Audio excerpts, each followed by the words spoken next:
If you just joined us, this is The Press. We're reaching you live from KAFTAN's television studio here in the nation's capital, Abuja. All right, we'll go straight to analyzing the stories that we read out to you earlier. Remember, I said our phone lines will be open. So that's our phone line right there on the screen. Call in to make your contributions or ask your questions. Remember, we only have 1 minute to every caller, and remember to turn down the volume of your TV set or move away from it so we can hear each other clearly. My guest on the show this morning is Stephen Adewale, who is Ondo SDP chairman. Great to have you on the show today. Thank you for having me, Annabel. Good morning. Good morning. Awesome. So there are quite a number of stories making the rounds, but we'll start with the one that is on every headline this morning. That's with regards to the Rivers crisis. Now, take a look at this one on Daily Independent. Says Tinubu wades into Fubara-Wike's rift. PDP governors express concern, welcomes president's intervention, asks federal government to stabilize the naira, control inflation, and stem unemployment. But when you flip to the Blueprint newspaper, says PDP governors, Tinubu, that's what they say, that Tinubu didn't use hammer or biro to emasculate opposition, and I'm wondering what that means. So I said I was going to definitely throw that question to you. Now let's start with regards to the Rivers crisis between the present governor of Rivers State, that's Simlai Fubara, and the former governor of Rivers State and the current governor of the FCT, that's Wike, Yesom Wike. So now, with all that is happening, let's start by getting your thought. What do you think? Do you actually think that it is still that godfatherism that we've been trying to emasculate, or it's just showing up in another name and form? Thank you very much. What is happening in Rivers State is very unfortunate. In the last 3 days, I've listened to a series of interviews from both the proponents and the opponent of the governor and the former governor, the person of Wike. But to me, I think a lot of us, we are missing the point. It's quite easy for us in Nigeria to blame the system, to say, oh, the constitution is not perfect, there is a need for us to restructure. And since 1999, we've been on this agitation. The overwhelming majority of Nigerians believe that the major problem that our system has is lack of restructuring, and that our constitution is also not perfect. But what is happening in Rivers State present at the moment, and what has happened in other states in the recent times, especially in Ondo State, where an attempt was made to impeach the deputy governor, and even the attempt is still on as we speak. So it shows that no matter how perfect the constitution is, no matter how good the restructuring and the restructuring of the polity is, if we don't have politicians, if we don't have leaders who are actually ready to abide by that law, who are actually ready to carry out the letter, what the constitution says to the letter, this problem will continue, will definitely persist. Now, the situation in Rivers State is unfortunate in the sense that attempt have been made in the past to remove governors, starting from 2003, when the former governor of Anambra State was abducted. That's Chris Ngige. Then in 2006, we witnessed what happened in Ekiti State when the then Governor Fayose was forcefully removed. But this will be the first time in the history of our political system where the governor of the state, a sitting governor, an attempt will be made to impeach the sitting governor as if it was just a deputy governor. We know that if a deputy governor wants to be impeached in Nigeria, in the space of 15-16 hours, all the arrangements would have been concluded. But in the case of Rivers State, the same effort was also made. And you know, recently we're making this same argument here, that why it was easy to remove the deputy governor is because the governor that brought them to power and make sure that he fenced them in such a way that they have no power at all. They had no authority. They had no basis to even say we can. They had no moral or even constitutional basis to say I want to take this decision. The same thing is what the former governors are now doing. We know that this will not be the first time it has happened. It has happened in Lagos State. It happened during the sitting president. Now, when he was the governor. Even before he left, he removed 2 deputy governors. The first one was Kofo Bukna, then the second one was Pedro. He removed them just because they failed to listen to him. Then when he left, then he made sure that the person that imagined, the person of Fashola, was the person that would listen to him. And he also appointed virtually all the commissioners. Then he appointed all the other officers of the state. Even the political party at the state, he made sure that all the political party leaders, it was the one who appointed them. But what made it work in Lagos was because at that time the Tinubu started very early. In 1999,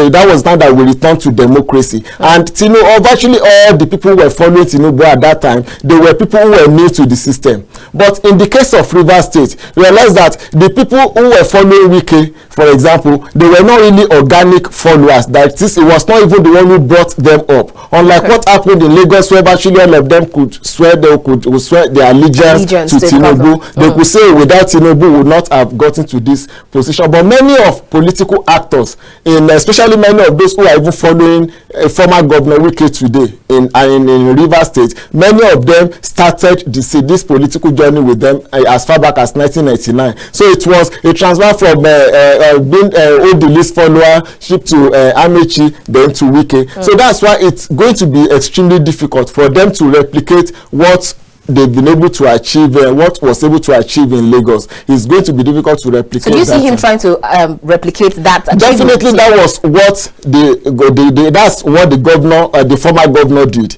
Because if you look at the template was already set. It was laid in Lagos. It was set in Lagos, and it was successfully implemented in Lagos. Now the same thing. Now let's look at the case of Rivers State. Unlike other states, recently in Ekiti State, the former governor left in the person of Governor Kayode Fayemi. The new governor that came, realized that the new governor still had the authority to even appoint his commissioners.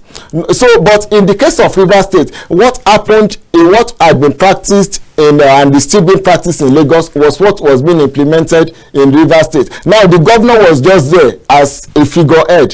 The deputy governor was appointed for him. All the commissioners were imposed on him.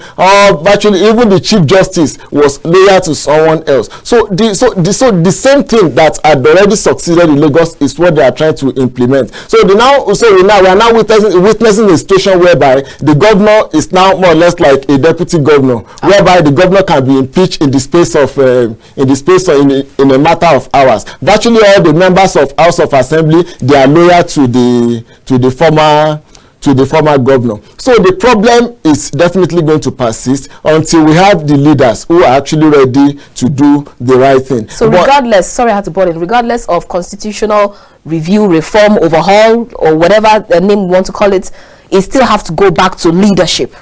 It has to go back to leadership because in constitution, that's why they keep talking about technicalities. If the case gets to court, what the court will say is that it's a matter of that technicality as a result of technical issues. The decision has to be taken against this. The constitution is very clear on how a governor should be removed.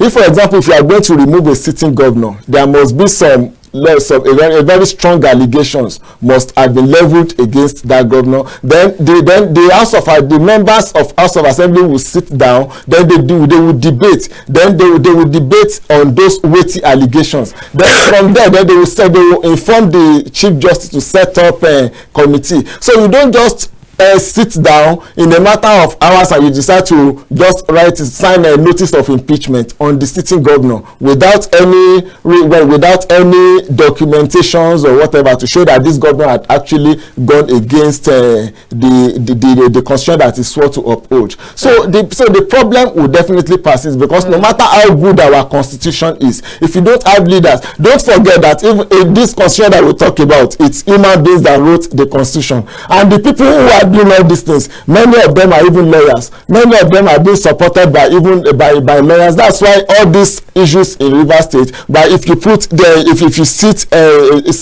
4 lawyers down, realize that you are going to get different opinion. But the constitution is very clear on how sitting governor should be removed, on how the sitting deputy governor should also be removed. And if you are a sitting governor and you are leaving the office, I feel that now you should, whoever comes to power, you should try as much as possible to let the person exercise that authority. Hopefully our system will get to that level, will advance to that level, whereby somebody somewhere will not just feel, oh, you will not just wake up and say, I want to remove this person, and the person will do it successfully. Because so far now we are actually making progress from where we started in 1999, from what happened in Annabel State in 2003 to where we are now. It shows that we are making progress. The progress might be slow, but definitely we are making progress. I like the fact that you have to stop with that optimism, but then let's still talk about these issues. Doesn't it actually bother you to see that you have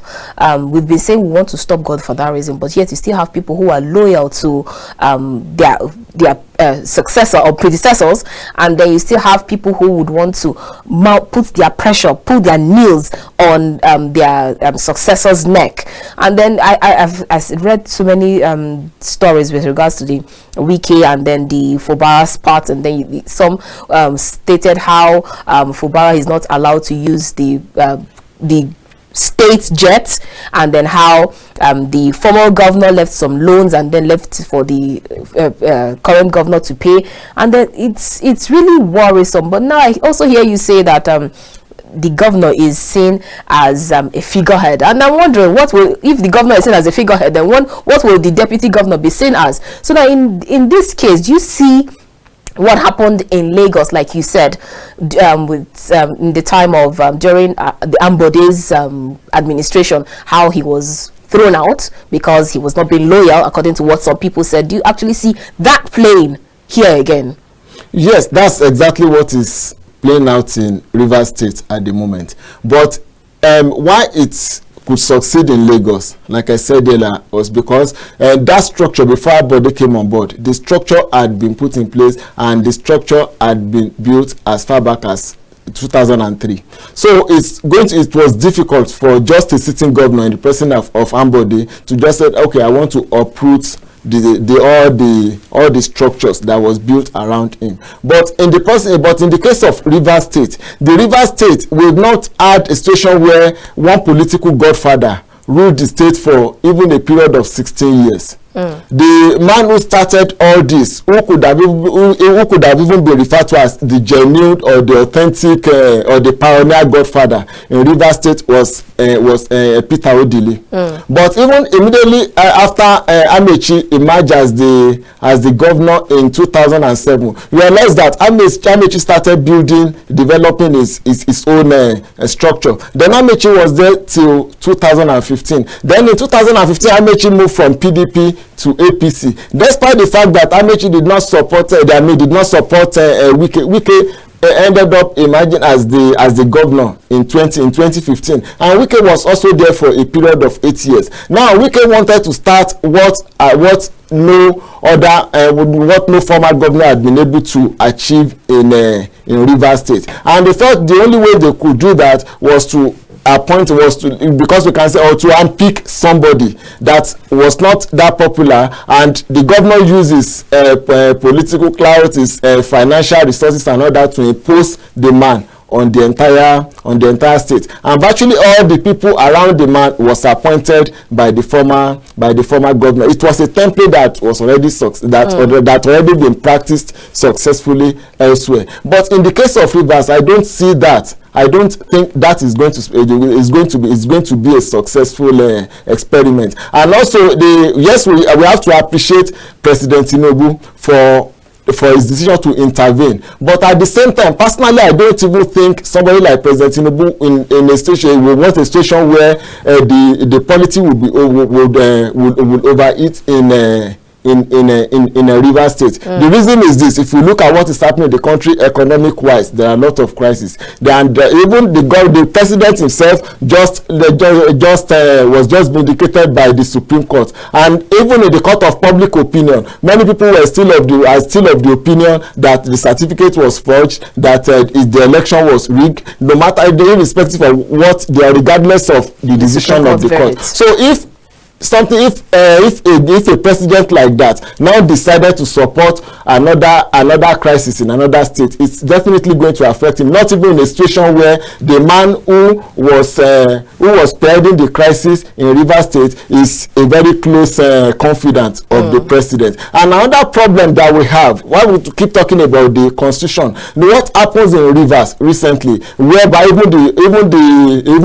we see videos where police officers, our security agencies even attack the governor's entourage. It shows that this autonomy we keep talking about, it is, if we don't have this autonomy, the crisis will definitely continue. And that's why a lot of people keep running to the side of the federal government, because they know that power resides in Abuja. So a situation where you refer to the governor as the state chief security officer, and the state chief security officer could not even move freely within his state, and the commissioner of police will have to order his men to attack the followers of the governor. I think it's something that we really need to look into. So instead of arguing on behalf of or in support of the governor or in support of the ex-governor, we should even look at our system. We should look at how we are going to correct all these anomalies that is affecting that are already affecting us. Because if we don't do that, it happens in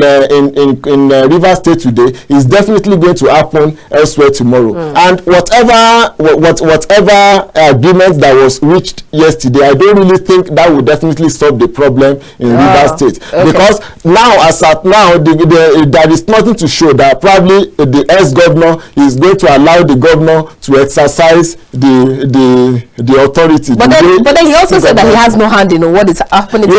The issue is that now both sides, none of them is coming out to even tell us what actually happened. What we have been hearing that the governor is awarding, the former governor is awarding contract, is expecting to be, is just they are just allegations. We don't really know, they are mere rumors. So the former governor, I listened to him yesterday, he never come out to say, okay, this is what actually happened. Then the same thing, the sitting governor too did not even say, okay, this is actually what the issue is. So both of them are trying to hide whatever problem that they are having. They are trying to conceal that from the public. Okay, so before we leave that story, in 1 minute, if you can help us, I'll go back to that headline that says Tinubu didn't use hammer or biro to emasculate the opposition. What does that actually tell you? Two questions, and I'd like you to unbundle them in one breath together. Now that's one on the side, and then secondly, I hear you talk about former governor Rotimi Amechi, and then all of a sudden, after he came out and contested, threw his hat in the ring during the 2023 presidential elections, all of a sudden we're not hearing anything from him. And then there have been words on the streets, and then people say that it is because he was being clamped down by the former governors of the same state as Nyesom Wike, and that's the reason why he just went mum. All of a sudden nobody hears from him, and then that's the reason why his political ambition looks like it has finally been laid to rest. Same thing you see happening in Kaduna State between the former governor Nasser El-Rufai and the senator Shehu Sani. All of a sudden you just see that rift between them, and then his political career looks like it has been sent to comatose. What are your thoughts in that regard? I think it is high time our leaders realized or understood the fact that if you are in power, you can't leave that position and expect whoever will succeed you to follow, to implement whatever you want to the letter, because we are all human beings. Just as the former governor Wike himself said yesterday, that look, that everybody wants to be politically relevant.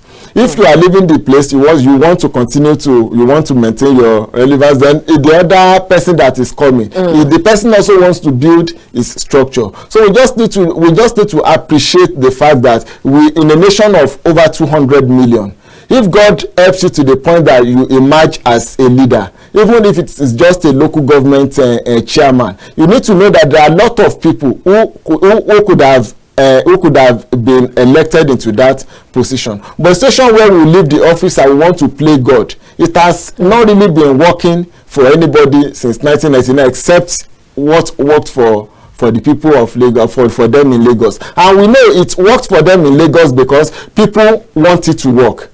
We know that because over time, this democracy, it is also the democracy. So people also have a lot of say in whatever happens on a daily basis, especially during the election period. But in a situation where we are in a country, I mean, we are in a state, and you appointed somebody, and you have picked somebody to emerge as the, to run for a position. Now the person emerges as the governor, you expect the person to start implementing or to keep reporting to you on a daily basis. There is bound to be crisis. In Ekiti it happened, but till now there is no sign of crisis in Ekiti, because the former governor, that's in the person of Kayode Fayemi, immediately he left. You will never see Kayode Fayemi coming back to question the governor on how they run. So I think we need to understand that you don't force respect on people. It is only when people see that this person deserves respect, that's when they are definitely going to respect you. But if you appoint somebody and you now surround the person with your people, and all those people you surround yourself with, they will continue to go back to the ex-governor to gossip, whether correctly or incorrectly, and the person will continue to react based on what he must have heard from those individuals, and it's not part of the inner caucus again. So whatever he had, whether they tell him, whether lie or not, then he will definitely react to it. So a time will come that the person who is sitting in the position that you are on the seat will feel, that probably I'm not being allowed to exercise my authority. So the person is bound to rebel. So definitely to continue. Then on the issue of what the opposition said, how they praised the president, it shows the quality of the opposition that we have in the country at the moment. One would have expected the opposition parties, especially People's Democratic Party, to even accuse the president, because we need to understand in this country, based on what we have witnessed over time, it's not possible we know that the commissioner of police in the state is not responsible, so it's not reporting directly to the governor. It's not the commissioner of police of a state is not even reporting directly to any minister whatsoever. So this is reporting directly to the Inspector General of Police, and we know that the IGP reports directly to the president. What happened in Rivers State 3 days ago, without this tacit approval or support of presidency, what happened in Rivers State would not have happened, especially the involvement of the security agencies. So if we now have the so-called opposition parties, and instead of them to hold the presidency responsible and to make sure that something like that never repeats itself again, so the best they could do is for them to be praising the president, and to be saying, no, you don't that because you don't do this with that. What would they have expected the president to do? So these are the questions that really calls for answers in the country, that we have the ruling party that is not doing well. Unfortunately, we also have the opposition parties who are not even thinking straight. So that is the problem that we have. So it is only God, it is only we cannot even say God, because God has already given us the power to actually exercise this authority. We have the right to decide. So it is only with time that our people now need to know that the people that we are electing into offices, either as the opposition or even the ruling party, that they fail to do the right thing. Then we need to start looking at all those other individuals who are actually saying things the right way. So we need to start looking at them and start building them. It is actually the people that make stars, that make politicians. All these politicians, they are also part of us. They were just like commoners a few years ago. So if people are deciding not to elevate them, so they would not have been there in the first place. So people need to start understanding that we need to start building another set of intellectuals that will be able to hold our ruling class responsible. Then I just hear you talk about the IGP, the CP who has to report to the IGP, and I remember what happened in Lagos when they had this rift in, I think it was in Magodo, where they had that protest, and then the governor of Lagos State asked the police to take your men away, and then he said, I'm not taking decisions or commands or orders from you, but from the IGP, and it almost created the rift at the time. All right, now so let's leave that story and move straight to other stories. And here, still on the election matters, on the Nation newspaper says Bayelsa Imo Kogi 2023 Court of Appeal restores Timi Silva to the ballot, ensures peaceful poll. Diri urges ensure peaceful poll. Diri urges the security agencies, but then rising insecurity in Kogi worries SDP an APC running mate, they are under fire. I also saw another part, I think it was on the Punch newspaper, yes, that says 108,000 Kogi voters won't participate in the November 11 polls coming from the wreck. And then now that Timipre Silva has gone to appeal the case and now he's returned back, and still in Kogi, you have Natasha is Kogi Central senator. Let's put all of this together as we're looking forward to the election in a few days' time. What are your thoughts in this regard? Are we still going to see a reoccurrence of what happened during the 2023 elections, be it from the national level or down to either the National Assembly or the state governorship elections? Thank you. Our political system has evolved, fortunately, since from what it used to be in the past. And for these three elections, three governorship elections coming up on November 11th, I think INEC has a good chance to redeem its image. And don't also forget that it's only taking place, the elections are taking place in only 3 states, unlike the general election that cut across the entire state of the federation and the FCT. So it means that will enable all the security agencies to concentrate and to focus their attentions on the three states. So personally, I feel that if our security agencies, if they actually want to do their job, if they are ready to do their job without any form of bias, I don't really see any problem at all, because we only have 3 states where the elections will be taking place. But then some people will tell you, sorry I had to put in, some people will tell you that in these 3 states, they are like, sometimes they're always in the boiling kettle. In Kogi State, there's always the fear of attack, because we've seen how the SDP governorship candidate has been attacked. Even the APC governorship candidate has claimed that he's been attacked also. We've also seen, if you go straight to Imo State, you have the unknown gunmen, you have the sit-at-home order, you have the insecurity in Imo State, and then you come back to the southern part of the country where they are the proverbial goose that lays the golden egg. They still have their own kettle of insecurity. So do you think that they will be able to put this together and ensure a peaceful election, and at the same time be able to curb voters' apathy? Because a lot of people remind you that you know how it used to be in that state, so you have to be careful not to go out. I think we need to ask this question: who are the people that are instigating this political violence? So that's the question that we need to ask. And we know who those people are. We know that politicians, out of desperation, so they are the ones using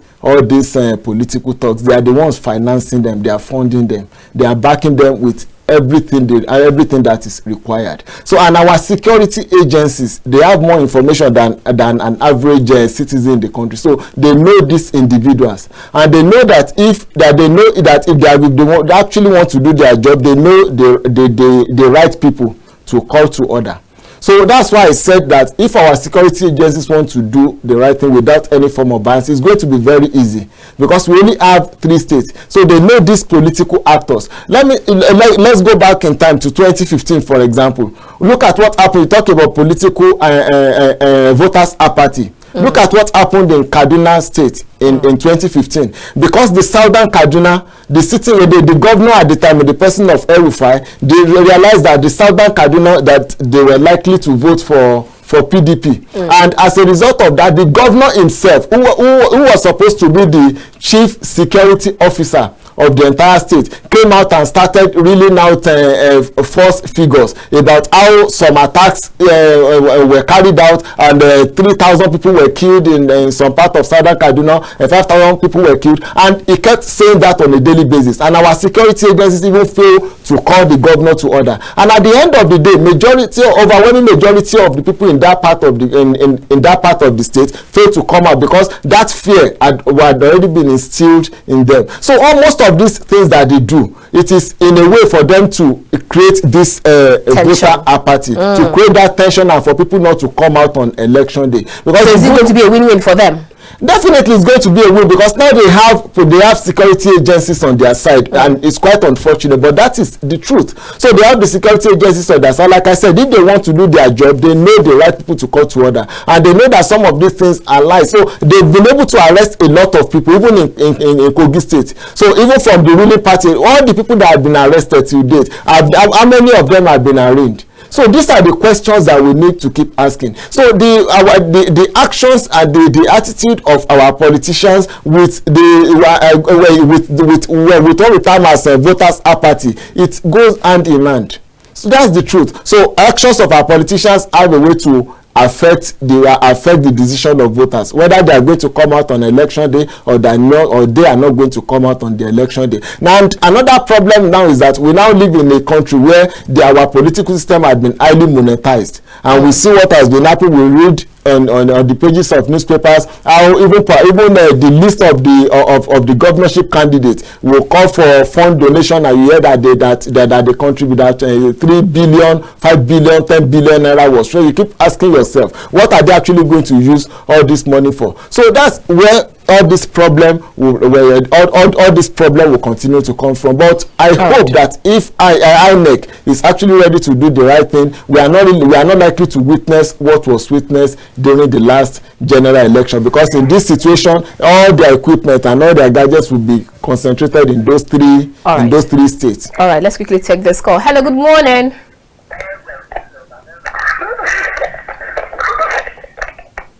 Good morning, Elder Zion. Okay, I think you have to call us back, Elder Zion, so we can hear from you. All right, let's go to the economy right now. Nigerian Tribune says no plans to redominate Naira, coming from the CBN. New Telegraph tells us that Senate set to probe printing of new Naira notes by NSPMC, that's the minting and printing.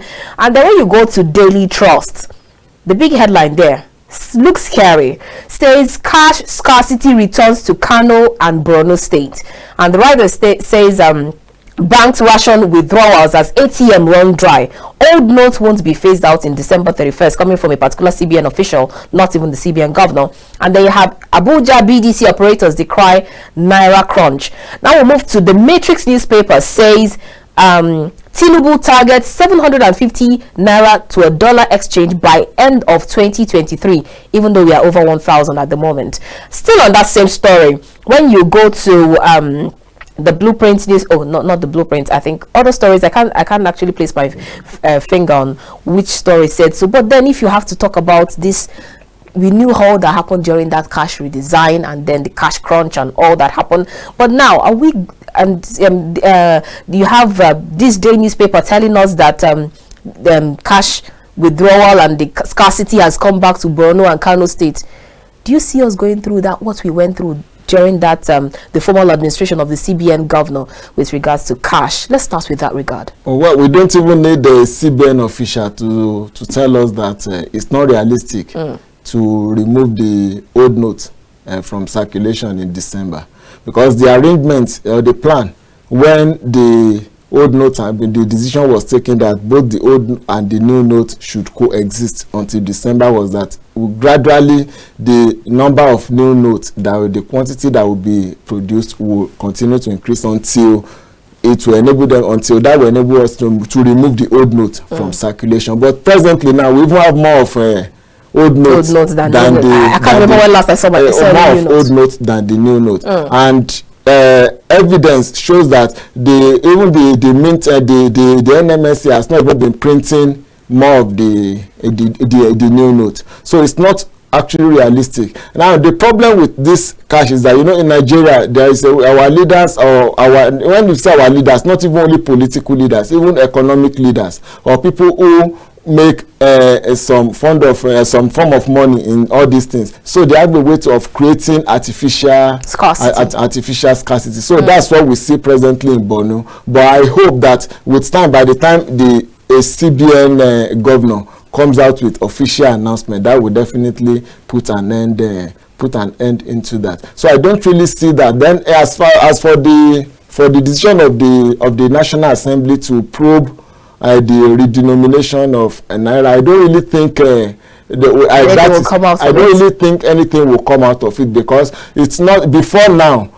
People have been agitating that we even need to know the amount of money that we even have in circulation. One thing one evidence that came to light during Emefiele's redenomination of Naira was that even our CBN did not even have the exact figure of of what we even have in circulation. And if you don't have that, so how are you now going to be able to say, okay, we want to remove this amount? Because if you say, okay, you have 20 trillion naira in circulation, for example, so it can be easy, so that will make it easier for it to say, okay, you want to control your currency. But in our own situation, it was obvious at that time that even the CBN did not even have the official figure of the exact amount of money or currency that we have in circulation. So the National Assembly that we are talking about, many of them were there. The Senate president was there, and even occupied a major chair during the last dispensation, and nothing came out of the series of probes that they told us they carried out. So I don't see anything different from what was done in the past, so they are not really going to do anything different. Okay, so taking a cue from where you just landed with regards to, you don't see anything good coming out of it. Now you see how the CBN governor was arrested, and then you also have the EFCC chairman arrested, taken out, and then come back again. Then you just begin to wonder what happened. Are they cherry picking with regards to who they arrest and probe? Because you also have organizations who also have their hands in this cookie jar. You go to NNPC, no one is talking about how the fuel scarcity at some point, and then the corruption that happens in that that's been alleged that happened in that organization. You also have other agencies. How come it is just one organization that they decide to pick? Is all of this in? Is there a political vendetta? Yes. Since we have embarked on this anti-corruption battles since 2005, when the Economic Financial Crimes Commission and the ICPC were established. Since that time, it has been obvious that our political battles, our corruption battles that we fight in the country, that it always have a political coloration, and it's always influenced by politics. I remember when Nuhu Ribadu was the EFCC chairman, many people were and a lot of people were being arrested at the time, and they were being arraigned. That was during the Obasanjo era. And many people at that time, especially those at the opposition parties, they were calling, so many of them were alleging that Ribadu was deliberately ignoring people who were supporting the president. Bode George was one of them at that time, and Nuhu Ribadu even came out and made it clear that Bode George had no corruption, was not corrupt. But at the end of the day, we knew what happened when that government left, and we saw all the evidence that came to light. And even this ruling party, look at the APC national chairman, because it's an obvious so it was an eyesore. All of us saw it. The video was out there when he was the governor of Kano State. We saw the video, how money was exchanging hands, and how it was being pocketed. Till date, nobody said anything. That's the man sitting atop the APC. Are you referring to that? The reason why he's being called Gandola? Exactly. That was exactly. Now even look at this sitting Senate president. All the allegations leveled against him while he was the governor of Akwa Ibom State, or even while he was presiding over the affairs of the MDDC and all. So till date, nobody is saying anything about it. So if this individual, even look at the man that is even the AFCC chairman today. He was the secretary of EFCC during Magu's era, and he was suspended at that time. And there is no official record anywhere to show that that he had already been vindicated. So, but today is the EFCC chairman. So I don't really think personally, I don't really expect anything from many of these individuals. And all the people who had been arraigned in the past, who had been arrested, at the end of the day, you realize that in a matter of months, you will not hear anything about it again. The Chief Justice of Nigeria was arraigned in this country. He was arrested, he was arraigned. At the end of the day, even recently, when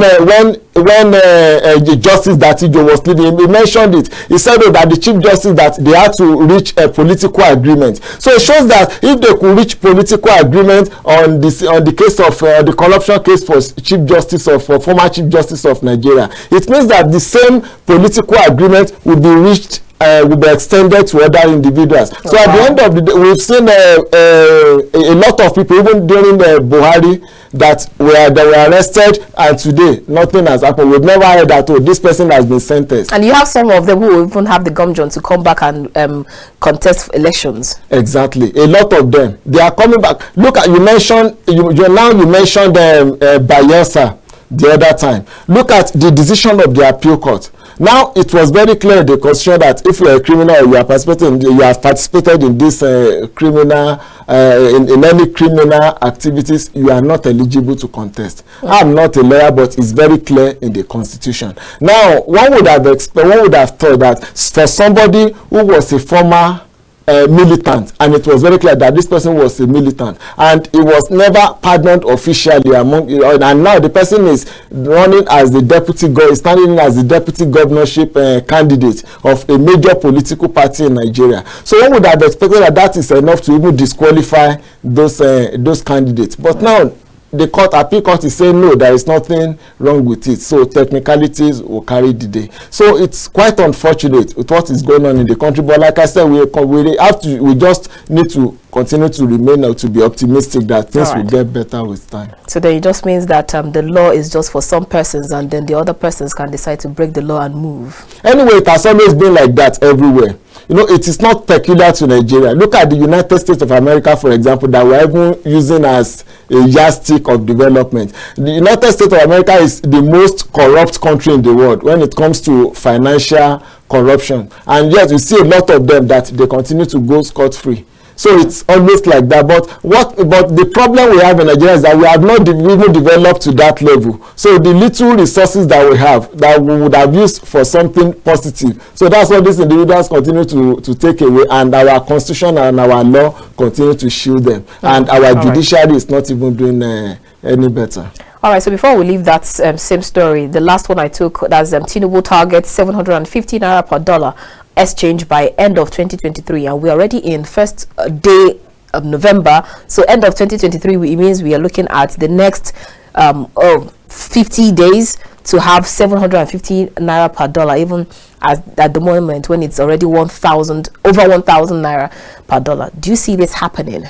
Well, I don't see it happening. I don't see it because recently, when there was about 2 months ago, when dollar started rising, there was a time that it rose to about it crossed 1,000 mark. Now the federal government decided to wade in. When they waded in, then the naira to dollar reduced to about 800 naira, and they told us at the time that it will continue to reduce. But we made it clear at that time that look, that this is more or less like an artificial intervention. There is no shortcut to it. It's just like we want to make progress. That is like we want to succeed. There is no shortcut to success. You just have to climb the ladder of success. So if you want to say you want to reduce this, you cannot just reduce it with this temporary intervention. At the end of the day, with their temporary intervention, it didn't work. Now that's why we have over 1,000. Now it's reducing now. But here's the problem. As long as we continue to buy, a country that buys without selling, that country is only living on a borrowed time. And that is exact problem we have, because this currency is not our currency. So as long as we continue to buy with that currency, but we are not selling for us to be able to make money because it's an international currency, the only thing that could help our system is for us to be selling and for us to be making that, to be generating that revenue in dollars. But we are only selling, we are only buying, but we are not selling. And our government continue to buy on a daily basis. Now recently they said even the presidency will spend billions of dollars on a lot of frivolous things, and with even our National Assembly, we saw what is going on there with the number of cars that they want to procure. So as long as we continue to live like that and we are not producing for us to be able to sell and make that money, then definitely it will continue. Whatever intervention that they are introducing is definitely going to be artificial. It's not really going to stand the test of time. All right, so even as our time is fast spent, help us in 1 minute. Let's talk about the Israel-Hamas war. We actually thought that it's something that would end in October when it started. Same thing we thought with regards to the Russia-Ukraine war, that it would end when it started, but it's been there over time, and then we've had so many humanitarian casualties. I was talking to someone on the conversation yesterday, a security expert, when I asked, are you seeing this as the brewing third world war that people have been talking about, but he said it will get to an extent where it will definitely get to that. But then some people have seen it as religious war. Some people have tagged it as Christians fighting against the Muslims, or the Muslims fighting against the Christians, and forgetting the fact that it is not only Christians that stay in Israel. You have Jews, you have other religions. So how do you actually see a way that we can tame the humanitarian crisis? Because at the end of this, women and children are always at the receiving end. Thank you. What is going on what is happening in Israel is not about religion.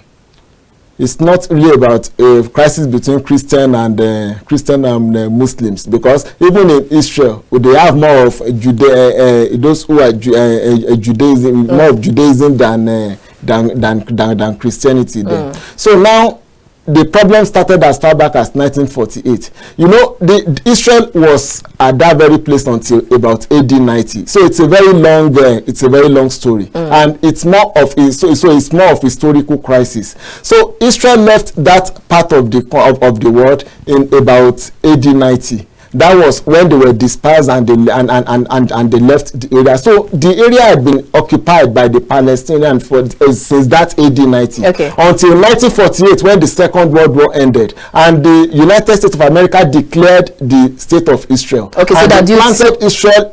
So in one word, because our time is fast spent, do you think that this will be tamed anytime soon? It's not going to be tamed anytime soon, because virtually all the international actors who are supposed to do the right thing are supposed to do. The United States of America, for example, continue to back the excesses of Israel, while even the Arab countries who are hypocritically condemning Israel have also failed to even come to the aid of Palestine. So they will definitely continue. The problem will continue. All right. I wish we had more time to make these discussions. Thank you so much, Stephen Adewale, for joining us on the show. Thank you.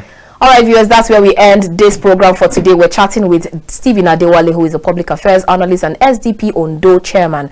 I will see you next time. My name is Annabel Orji. Remember, whatever you do, stay safe. See you next time.